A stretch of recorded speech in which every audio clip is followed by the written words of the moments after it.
Is Vienna a good place to spend New Year's Eve? Come with us while we check out loads of New Year's markets and dance in the new year surrounded by thousands of locals. Welcome to Vienna. We've got 5 days in this absolutely beautiful city. We're here between Christmas and New Year's, which is a sensational time to visit this beautiful city as they have so many amazing New Year's Eve traditions and beautiful Christmas markets. So they've turned the Christmas markets into New Year's markets, but they're essentially the same thing. We're doing so many cool things. We're going to 2 Habsburg palaces, heaps of museums, of course the winter markets, and the oldest amusement park in the world. We're so excited to be here. I'm going to see how many hot dogs I can have at these winter markets. I love them. They're so good. We'll keep you posted. From Vienna city centre, we jumped on the train and took the super easy and quick trip to Prater. Like 2 little children, the first thing we did was ride the iconic giant Ferris wheel Riesenrad, which was built over 100 years ago in 1897. This famous structure can be seen from almost all parts of Vienna. With huge windows, these old carriages were a step back in time and gave us incredible panoramic views over the skyline and rooftops of Vienna, as well as the amusement park we were just about to explore. Before heading further into the amusement park, we needed to fuel up with some food and mild wine, and there is no better place to do both than at a New Year's market. Lucky for us, there is a fantastic one at Prater. After a lap around all of the adorable stores, we landed on a feast consisting of a pizza cone, langosh, and of course a hot dog. This market had such a festive vibe, especially when all the crowds came in after sunset.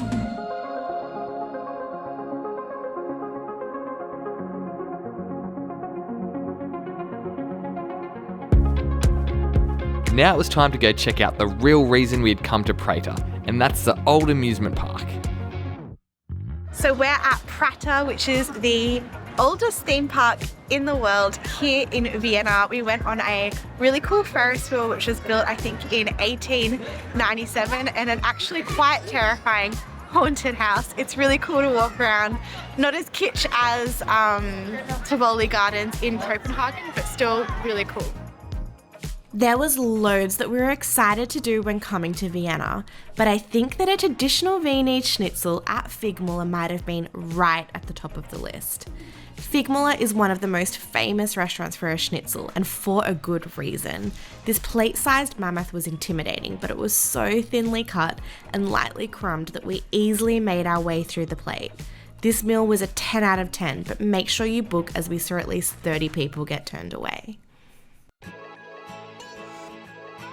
We started our morning at one of the most picturesque and beautiful cafes we have ever been to, but we'll show you that next. We got there a little bit early, but that was fine because it gave us 20 minutes to have a leisurely stroll through the Burggarten, just as the sun came out and shone light beautifully on Mozart's statue, the central pond and Hofburg Palace. We were super keen for breakfast, but the meal at Palmenhaus is second to the incredible venue itself. Found inside a palmhouse, hence the name, this restaurant has breathtaking high glass ceilings and is absolutely full of green palm trees. This was certainly not a budget breakfast, but well worth the extra spend for the experience. As always, one of our favourite ways to explore a city is to do a free walking tour. We love being able to get a crash course on the city's history and see some of the highlight sites that we can come back to later when we have more time. It was so cool to explore Graben and see the house where Mozart lived, as it's very inconspicuous and we would have no idea otherwise. I know they say they're free, however they definitely rely on donations, and we typically give the local currency equivalent of 15 to 20 AUD per person.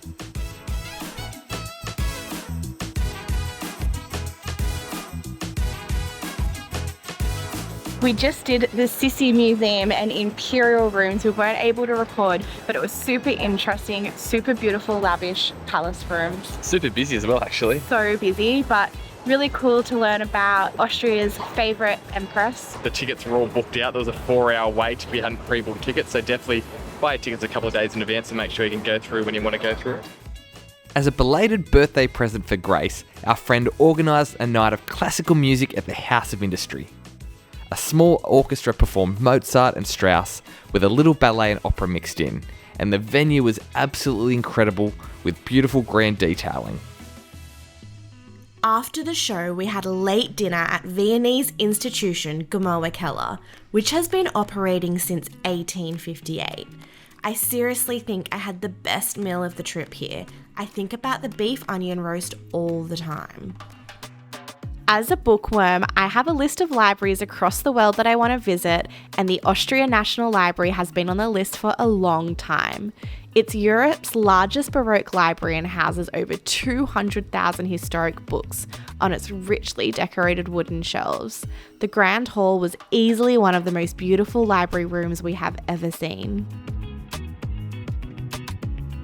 The cafe culture in Vienna is huge, so we thought we'd go all in and head to Demel. Demel isn't just a coffee house, it's a cultural institution, and it has big queues to match this reputation. We got there about 20 minutes before it opened at 10 AM and the queue was already huge. But don't be put off, as the cafe is so big and grand, we still easily made it inside for the first sitting. We're here at St. Stephen's Cathedral, and it is certainly the heart of Vienna and the most important religious building here. It is absolutely stunning. It's Gothic architecture. We're going to give a crack at climbing the 300 odd steps up to the top of the spire, and hopefully we'll be treated with a fantastic view of Vienna.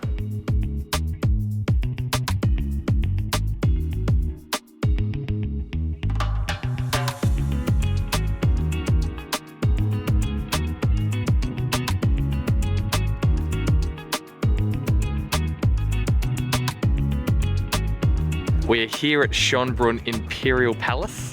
It is absolutely beautiful. It was built in the 1740s and was the summer residence of the Habsburg family. We're about to go in now, but it's already so grand on the outside. It has over 1,400 rooms, but we can't wait to go in. We're not allowed to film inside, but we'll see you in the palace gardens.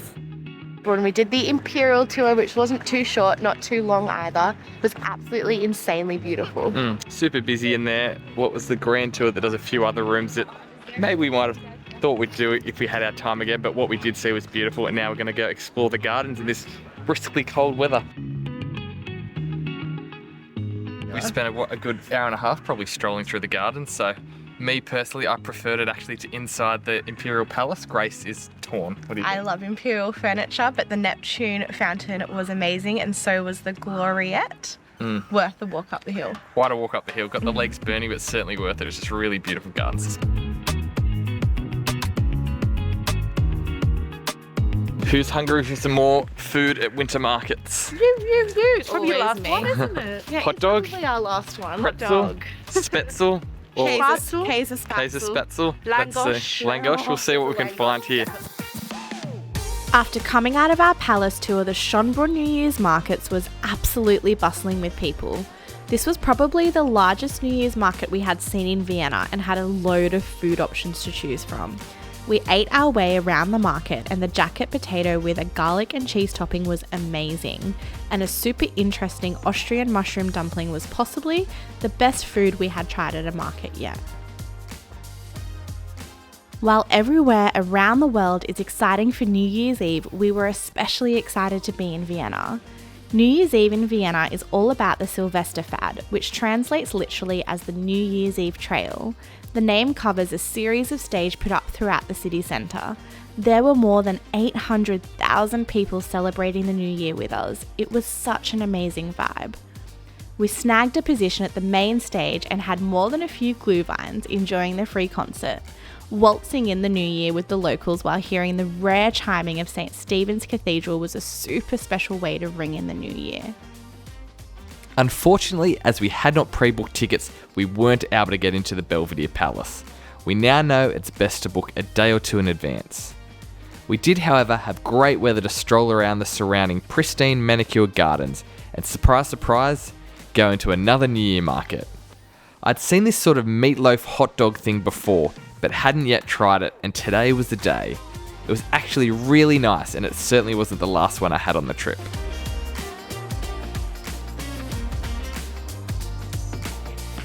We loved our time in Vienna and would highly recommend this beautiful and historic city for the New Year's period. Last year we were in Boston, so if you want some other NYE inspiration, check out that vlog now.